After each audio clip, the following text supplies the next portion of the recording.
இன்னைக்கு Feb 17 stethoscope கண்டுபிடிச்ச Rene Laennec அவர்களோட பர்த்டே. பிரான்ஸ்ல 1781ல பிறக்கிறாரு. சின்ன வயசுலயே அவரோட அம்மாவை இழக்கிறாரு. உறவுக்கார தாத்தாவால வளர்க்கப்படுறாரு. படிப்புலயும் சிறந்து விளங்கிட்டு இருக்காரு. மருத்துவம் படிக்க ஆசைப்படுறாரு. பட் அவரோட அப்பா எதிர்த்ததுனால மருத்துவத்தை கை விட்டுட்டு கிரேக் மொழி பயின்று கவிதைகள் எழுத ஸ்டார்ட் பண்றாரு. லேட்டரா மருத்துவம் படிக்கிறாரு. மருத்துவ மாணவரா இருக்கும் போதே முதல் ஆய்வு கட்டுரையை வெளியிடுறாரு.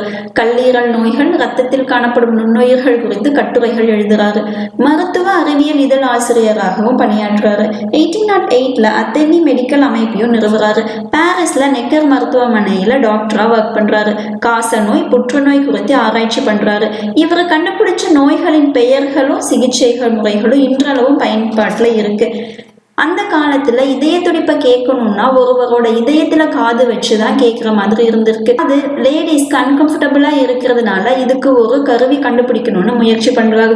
ஒரு குழாயின் இருபுறத்திலையும் குழந்தைகள் பேசி விளையாடுறத பாக்குறாரு. உடனே மரத்தாலான உருளை வடிவ கருவியை வடிவமைக்கிறாரு. பின்னாட்கள்ல இதை பிரிக்கக்கூடிய 3 பகுதிகளால் ஆன கருவியா மேம்படுத்துறாரு. பிரெஞ்சுல ஸ்டெத்தஸ்னா செஸ்ட், ஸ்கோப்ஸ்னா சோதிக்கிறது. தனது கருவிக்கு ஸ்டெத்தஸ்கோப்னு பேர் வைக்கிறாரு. மருத்துவ அறிவியல் இவரோட கண்டுபிடிப்பு மகத்தான தாக்கத்தையும் ஏற்படுத்தி இருக்குன்னு சொல்லலாம். இன்னைக்கு இவரோட பர்த்டே. இன்னைக்கு பர்த்டே செலிப்ரேட் பண்ற எல்லாருக்கும் ஹாப்பி பர்த்டே.